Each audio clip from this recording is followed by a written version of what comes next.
unang nahuli natin mga idol, unang lubog natin. Yan, nakita nyo naman mga idol, sa malayo pa lang nakita ko na siya, isang cuttlefish or bagulan mga idol. Ulihin po natin to pang ulam. Yan, natamaan natin mga lods. Sobrang amo talaga ng mga cuttlefish or bagulan mga idol.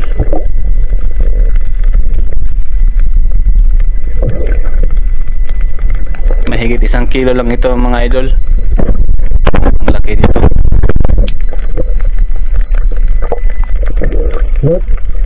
Tapos ito yung pangalawang huli natin mga lods. Nakakita tayo ng bahay or lungga ng kugita.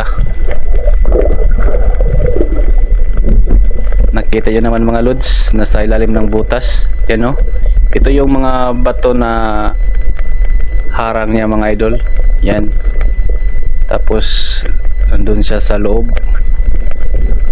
Sungkitin natin yan mga idol para lumabas yan. Kasi pag nasasaktan yan mga idol, kusa lang yang lumalabas sa lungga nila.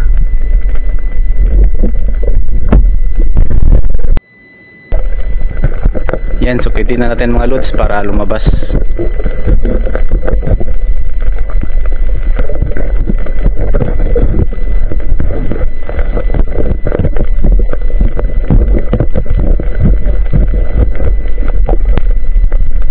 Yan na nga mga idol, lumabas na nga mga idol.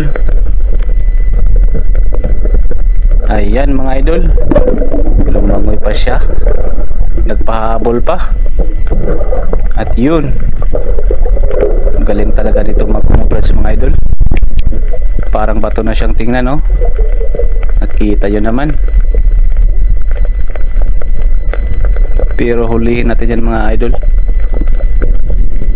Nahuli natin mga lods. Isang kugita.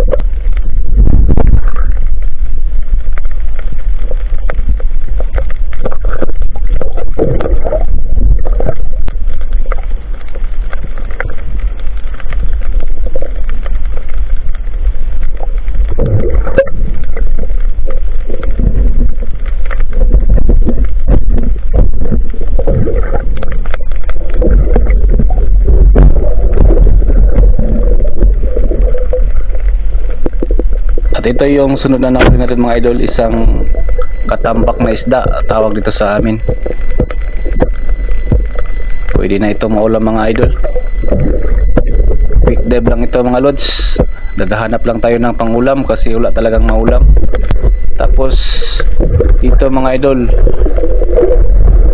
nakapana din tayo ng isang timbungan nasa bato, nasa gilid ng bato mga lods. Yan, isang timbungan or goatfish sa English.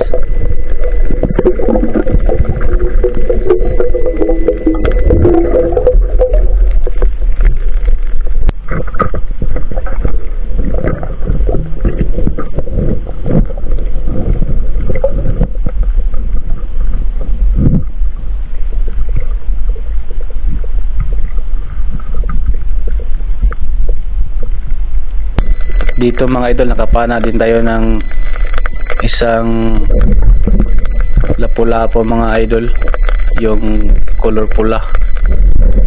Good size na ito mga idol.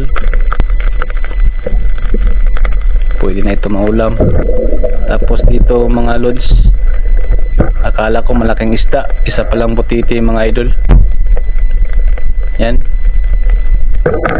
Tapos dito nakakita din ako ng kugita mga idol, lungga ng kugita. Yan, pangalawang kugita nating nahuli mga idol. Tapos dito mga lods, habang papauwi na ako mga idol, may nakasalubong akong cuttlefish or bagulan mga lods. Yan, pangdagdag ulam na rin to mga idol.